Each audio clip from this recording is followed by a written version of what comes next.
everyone and welcome to the Time to Cook Club Infants and your online class. So today, little cooks, we're going to be making Cornish splits. So the first thing you need to do, if you haven't already, is you need to go and wash your hands and make sure that they are all sparkly and clean. Welcome back, little cooks. So hopefully by now your hands are all sparkly and clean. So now we have our very special Time to Cook song to get us in the mood to bake. And this song does have actions. So when you see this, you're going to go chop, chop, chop, chop, chop with your knife. And when you see this, you're going to go mash, mash, mash, mash, mash, as if you're mashing potato or avocado. When you see this, you're going to go stir, stir, stir, stir, stir with your spoon. And when you see this one, you're going to go roll, roll, roll, roll, roll with your rolling pin, okay? As if you're rolling out pastry. And last but not least, when you see this, you're going to go pat, pat, pat, pat, pat, as if you're patting down cookie dough or pizza dough or maybe even scone dough. So go and grab your grown-up and use it as the perfect excuse to have a really good boogie around your kitchen. I'll be listening out from my kitchen to see if I can hear you guys singing along in yours. Get ready, it's time to cook today. Get ready, we're gonna have some fun. Get ready, it's time to cook today and show everyone what we've done. We're gonna chop, chop, chop, chop, chop it up. Great chopping, little cooks, well done. We're gonna mash, mash, mash, mash, mash it up. Keep mashing, great work. We're gonna stir, stir, stir, stir with a spoon. Keep stirring, well done. It will be ready soon. Get ready, it's time to cook today. Get ready, we're gonna have some fun. Get ready, it's time to cook today and show everyone what we've done. We're gonna roll it, round and round. Well done, great rolling, guys. We're gonna pat, pat, pat, then ba-bam, pound. Are you ready to pop it in the oven? In the oven on a tray. Don't forget to pop your chef's hats on, little cooks. We will be chefs today. Get ready, it's time to cook today. Get ready, we're gonna have some fun. Get ready, it's time to cook today and show everyone what we've done. Where's your jazz hands, guys? It's time to cook. Great work, little cooks. That was absolutely amazing. Fantastic actions. And I did listen out from my kitchen and I heard you guys singing along in yours and you sounded wonderful. So we have washed our hands and made sure they are all sparkly and clean. And we've also sung our very special Time to Cook song to get us in the mood to bake, which must mean that we are all ready to start. So hopefully if you're joining me today, you have all of your ingredients weighed out, measured and ready to go, and also the equipment from the equipment list. So let's make a start. So the first ingredient that's going to go into our mixing bowl is our strong white bread flour.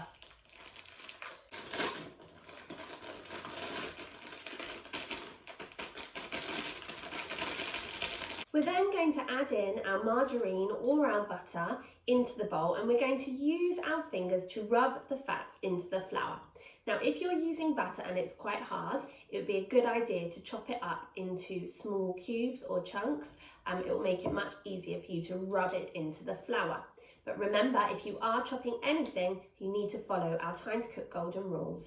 And that is that you always need to chop on a chopping board, you always need to watch what you're doing at all times, and you need to keep your hands and fingers well away from the blade.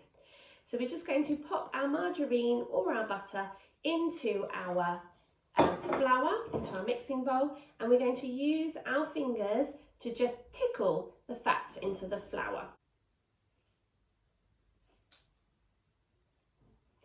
Great work, guys, well done. And then every now and again, you can give your bowl a little shake, shake, shake. And what that will do is it will get the bigger lumps of fat to the top, so you'll know which bits you need to work on to rub them in. So we're just going to keep doing this until we have rubbed in all of that fat into the flour. I definitely would advise that you keep your hands well down in the bowl to stop all the flour from coming out onto your table. So join me back here in just a minute when you've rubbed in all of the margarine or the butter into your flour, and we can continue with our recipe together. Okay, welcome back guys. So hopefully by now you have rubbed in all of the fats into the flour and your mixture resembles fine breadcrumbs. So now the next ingredient that needs to go in is your teaspoon of salt. So whenever we're measuring out any ingredients, it's a really good idea to do so over a separate bowl or cup, and that way if we add too much then we're not ruining the rest of our mixture. So we're going for 1 teaspoon of salt, and we're also going to add in our sugar. And with a spoon, we're just going to really carefully and gently stir the salt and sugar into the rest of the ingredients. So the next ingredient we're going to add is our dried yeast. If you're using a sachet, it is the whole sachet. And again, we're going to very carefully stir that in. Now the next thing we're going to add is our ½ pint of warm milk. So you do need to warm your milk up a little bit, as this will help to get the yeast working. I just popped my jug of milk into a microwave and popped it on for a minute. You don't want the milk to be boiling hot, otherwise it will kill the yeast. You just want it to be nice and warm, okay? So you're going to pour the milk into the mixing bowl, and then using your spoon, you're just going to give it a stir until the dough starts to stick together, okay? Okay, before we go any further, you might want to line a baking tray with some non-stick baking paper. Our hands are about to get quite messy, and if that's already done, that will be really helpful. So once you've lined your baking tray, you can just literally pop it to one side. So now what you'll need to do is you'll need to pop some dusting flour onto your work surface, like so. And then you're going to use your hands now to mix the dough. So you need to take your spoon out, and what you're going to do is you're just going to squeeze the dough together, really, to mix in all the flour, okay? So it should be kind of like a ball of dough. Right, so now what you need to do is you need to knead your dough for 5 minutes, okay? Now when we knead our dough, we're kind of picking it up and popping it down again and rolling the heel of our hand, which is this part of our hand, into the dough, okay? If your dough's sticky and you need to pop some more flour down, you can just keep adding a little bit more flour, but just do it a little bit at a time so that it doesn't dry out the dough. And we're just going to knead the ball of dough for 5 minutes. So I'd really recommend putting your favourite song on and really kneading to the beat. So join me back here in 5 minutes once you've kneaded your dough, and we can continue with our recipe, guys. So hopefully by now you have kneaded your ball of dough for 5 minutes. So you need to shape your dough into a ball if it's not already. And then we're going to pretend that our ball of dough is like a clock face. And we're going to cut our ball of dough into 12 pieces. So we're going to start off by popping the 6 and the 12 o'clock on. Okay. And we can just kind of make those markings first before cutting through, once we know we've got enough pieces. And then you're going to put your 3 and your 9 o'clock on. You're going to put your 1 o'clock on, your 2 o'clock on, 4, 5, so 1, 2, 3, 4, 5, 6. Yeah, so you're going to put your 1 o'clock, your 2 o'clock, you've already got your 3 o'clock, and you've got your 4 o'clock, your 5 o'clock, and your 6 o'clock. You're going to put your 7 o'clock, your 8 o'clock, and you've got your 9 o'clock, then it's your 10 o'clock and your 11 o'clock. Okay, so then you should have 12 pieces of dough. So now you can cut them out using your knife. Okay, should roughly all be the same size if possible. Okay. Once you've cut your dough into 12 pieces, you need to treat each piece of dough like its own separate little bun. You're going to knead it a few times, and then you're going to make like a ball, okay? So it's great if you can get like a really smooth top on your ball. And then any joins can be hidden underneath, okay? And you fold it into a ball before going on to your next one. Now you might need to use some more dusting flour on both your hands and on the work surface, that's fine, okay? So.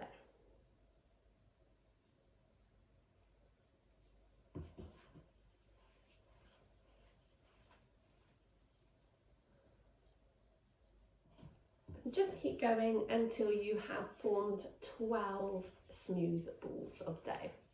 Okay, welcome back. So hopefully by now you've made 12 lovely smooth balls of dough. So you're going to get your baking tray that you lined earlier, and you're going to pop the balls of dough on in 3 rows of 4. But you're going to leave about 2 centimetres in between each ball, okay? Because this is so that when your dough rises, in a minute hopefully, then the balls of dough will have room to move and they'll kind of all knit together, all right?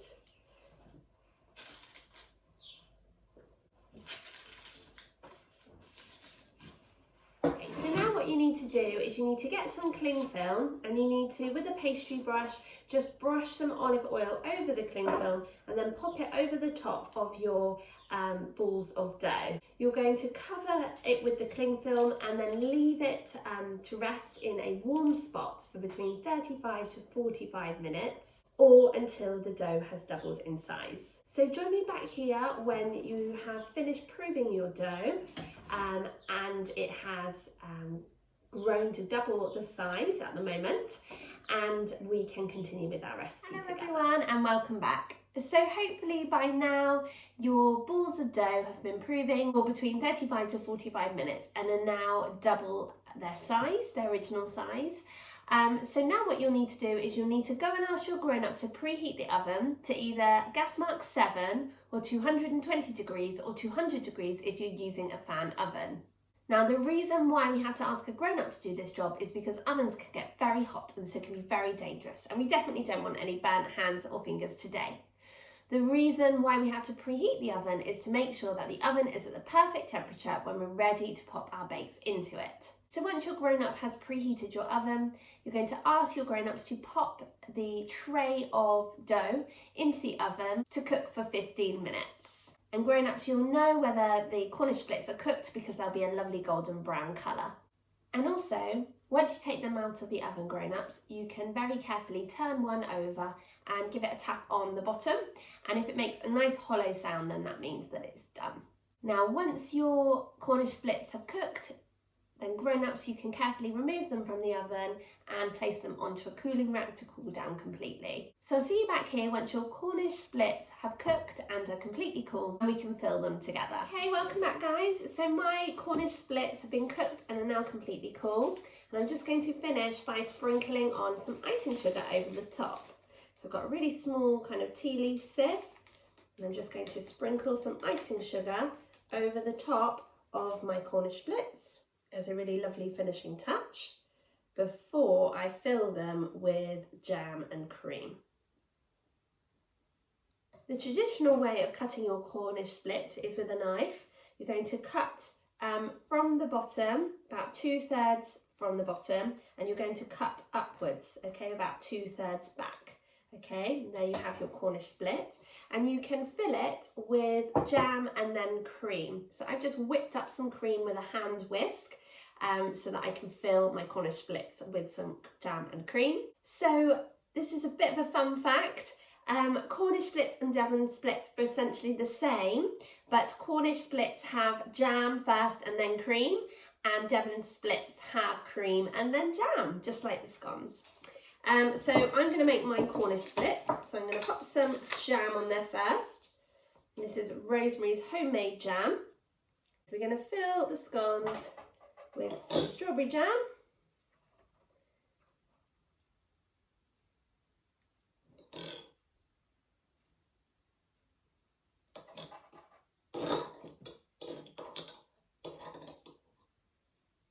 And then we're going to pop some cream in there too.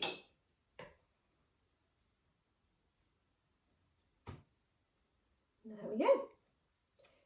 And you're just going to keep doing that until you have filled all of your Cornish splits. So there we have our Cornish splits, and I'm sure you'll agree they look absolutely amazing. But we've still got our washing up to do. So if you would like to join me for the washing up song, you will need a washing up bowl filled with warm soapy water, a dishcloth, a tea towel, and just a couple of items to wash up, nothing sharp or dangerous.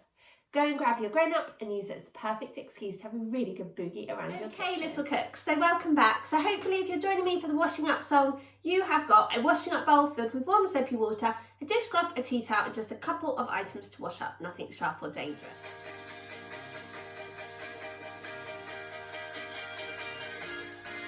Now it's time, and now we're done, to have a different type of fun.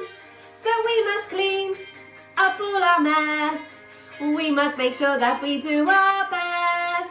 So grab a bowl and grab a spoon and grab a friend to sing this tune. And we can all work as we play in a washing and a drying way. Get ready, everyone.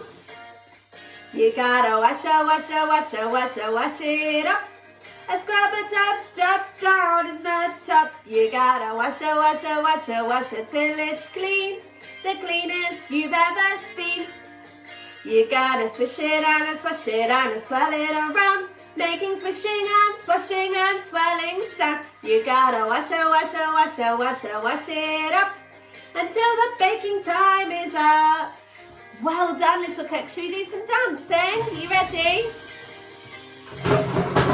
So let's start off with our disco arm. Well done. Good disco arms. Should we do the other one? Fantastic. Let's have a disco in our kitchen, guys.